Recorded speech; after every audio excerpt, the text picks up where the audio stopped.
Welcome to Man Without Fear Monday, where we, as Daredevil's biggest fans, discuss the Daredevil comics that we love and the comics that our listeners choose for us to talk about. On this episode, my partner in crime is out keeping the streets safe. As we all know, Matt is actually Daredevil, but you didn't hear that from me. Taking his place is none other than one of the best people you'll ever know, Chris True. Hey, everybody. Glad to be back. Glad to have you back. Today, we are discussing Daredevil #1, written by Stephanie Phillips, art done by Lee Garbett, colors by Frank Martin, and lettering done by the amazing Ariana Mayer.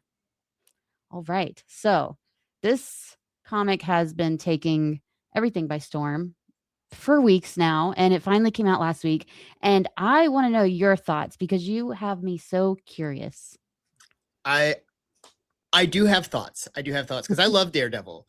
Daredevil's one of my favorite Marvel characters. I like one of the my favorite things I've ever owned was a Daredevil #1. And this is a great place to start. It's a good entry level Daredevil because it kind of rehashes who he is, what he does, a little bit of backstory, a little bit of this, a little bit of that.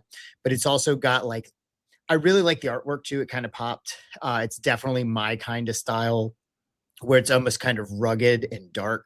That's why I was a big Batman fan. I've always been a big fan of Sale and Loeb, and in particular Tim Sale's art and how rugged it was. And I feel like this kind of vibe with that. I'm also a big Matt Fraction fan, right? None of that is really static or within the lines. And that's what stuck out with me. But my overall thought on the whole book was its intro Daredevil. There's not a lot of new ground broken, so I wasn't as high on it, but I wasn't as high on it for a very specific reason, and that is the story, when it gets cooking, is going to be really, really good. And if we give it the top of the top of the top, we're always going to be, we'll never be able to match that book after book after book. So entry level, coming straight into Daredevil, giving us a little bit of backstory, giving us a little bit of who he is, great artwork. I gave it a 7.5 out of 10 because there is that wiggle room to grow. And I love that. And I think that's what actually makes the book special, is it's going to, as it grows into itself, it's going to be good. I haven't read comics in a while. This is the first comic book I've read in a while. And I'm ready for #2. Oh, for sure. Personally, I think I gave it a 10 because it gave me the Daredevil vibes I've always loved. It gave me new factors to love about Daredevil. It put more into his arc, and it keeps you guessing. I think when you say we'll never be able to reach that hype again because you already reached it, I disagree. I think your expectations can raise. I think things can get even better, and you can open your mind to things being way better than they've ever been before. That's true. It's all, I guess, glass half full, glass half empty, just in perspective. Oh, for sure. But with Daredevil #1, if you have not read it, we won't spoil too much about it because we want you to go read it. It's fantastic. And let's be honest, we need more comic readers. So what you should know about, we really do. So what you should know about Daredevil #1 is that Matt Murdock is back. He still has the same vibes as Daredevil, Matt Murdock, all of that, but he has a new career. He is a professor now, which is unexpected, but I really, really dig it because he's not practicing law anymore. What else is he going to do in his day job? It has to be something law cohesive, not law cohesive, but law adjacent. Right. Every good lawyer becomes a teacher at some point. Right, they pass on that knowledge. I'm pretty sure that's how it works. When you sign all of that paperwork, it just says somewhere in there you're going to be a professor someday. It's kind of like architects too. If they're not doing architects, they teach architect. We're looking at you, Ted Mosby. Exactly where my brain was at. I was like, if she doesn't make a Mosby reference, I'm in there swimmer. I've got it locked and loaded. Good old Smosby. Teddy Westside. But I like how you touched on the art because I have to say Lee Garbett and Frank Martin really, really knocked it out of the park for me especially, as was the grittiness of a Daredevil story, but there was also the superhero input that you could see. But it was very, very, they matched the tones very, very well. Like when he's in his classroom, it's bright, it's unsuspecting. It's very much what a normal person, how they would look. But with Right. It's normal Daredevil, it life. was larger than life. Yeah. Sorry, I was agreeing with you. That was my bad. I was like, I had to like think, like, did I leave off on a question? Did I do that? No. I listened to you guys talk and I'm like, yeah, no, me too. Because that's the way my ADHD brain works. It's like a I feel that conversation. on an I tripped emotional you up. level. I'm sorry. No, it's okay. We don't care here. It's fine. One of our co-hosts is blind. Things But he's happen. half blind. He sees half the things coming at him. Poor Matt. Poor Matt. It's just, he's gonna listen back to this and be like, damn it, guys. I'm not even there to defend myself. So what did you think of the new villain Omen? I thought it was interesting. So for me, like I said, I haven't read any comic books in a few years. And when I was reading comic books, I was mostly Star Wars. Like I read all the Star Wars Marvel stuff. And so for me, it was interesting, especially. So this is a new number one, and it always has the legacy year on it too. And that's kind of where I got the restart vibes, right? And he's got a new job, still saying Matt Murdock. I think it's a perfect place to introduce a new villain. I like where it's headed. I like again, Daredevil is gritty. It's a good gritty villain. It's a great place to start. I love that it's we were talking about needing more comic book readers.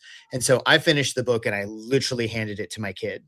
Like I finished it, handed it to him so that he could go and read it. And so that whenever I get number 2, right. And that's how you do that. And you draw in old comic book readers like myself who likes Daredevil, but needs another like boost into the series. And so handing it off to him, that's that new generation that's going to read those same books. And I think giving us a good villain like that just works. I agree. I thought there were some Muse vibes to him with his strength, agility, Matt Murdock literally having no idea what to make of this guy.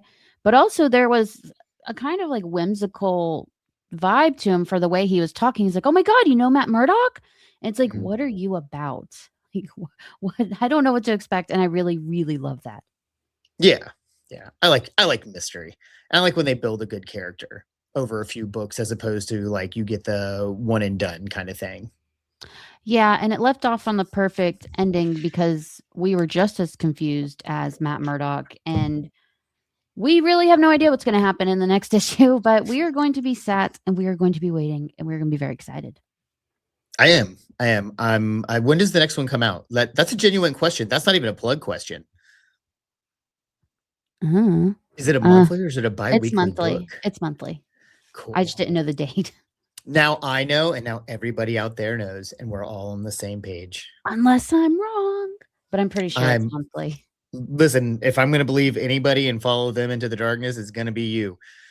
I'd like to hear that. You can completely see, as far as I know. I'm pretty good at that. Yes. So yesterday, we actually got to meet Stephanie Phillips. We got to go have her sign our Daredevil comics. And I am happy to say there was a line so long. We waited in line for hours. And it was very, very cool to see so many different aged fans that were there. So many like kids, so many older people, so many people our age that were just hyped for the new Daredevil. And what really, really was cool was people coming in not aware of what was going on, but ending up buying the comic because they hadn't checked it out, but they saw the hype. So I think Stephanie has something very, very special here. And I really hope Marvel lets her go wherever she wants with it. Yeah. I wish sometimes Marvel would just let people cook. Just let them go. Let the storytellers storytell. And I think that's when Marvel's at its best. And you do get some like weird stuff. Like one of my favorite run of Spider-Man is Superior Spider-Man.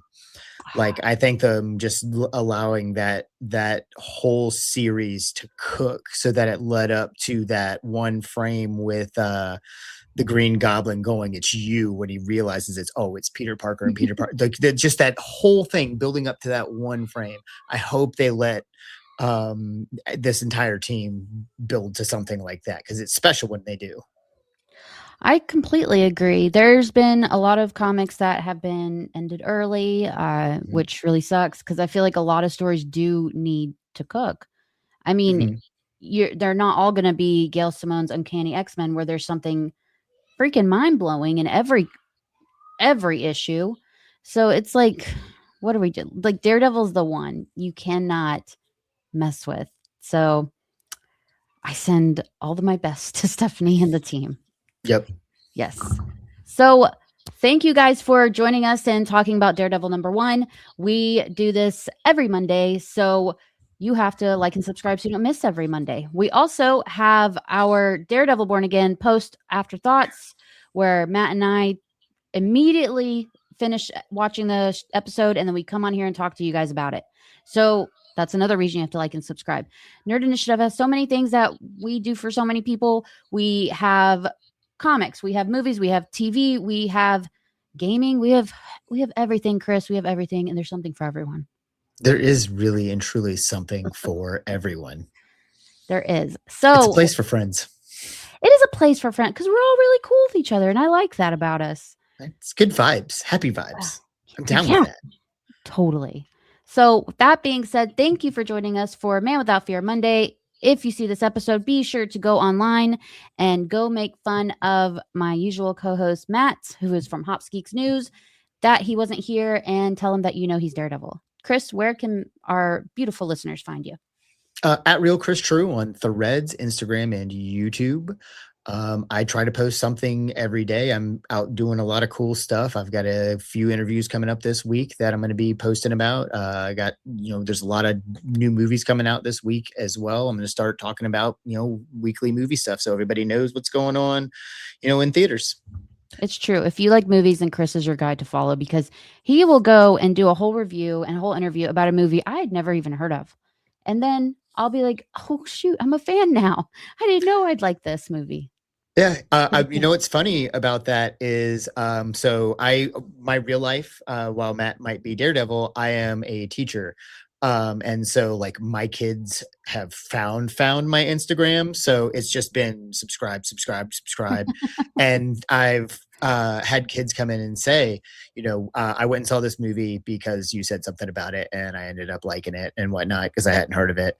And, that's what this is. It's what it's all about. It's to invite people into new media as far as like Nerd Initiative is concerned. And like, even with comic books, like create more comic book readers. We want more kids reading comic books and taking in more media that isn't just like, garbage AI or something like that. Like if we've got good artists and good authors, I'm sure we've got some good authors out there. Keep it up, Art. I rolled right into that. I was really proud of myself. And then I tripped up because you started laughing. We all could have gone right through that. Keep it up, Art ruined me. I swear I couldn't help myself. As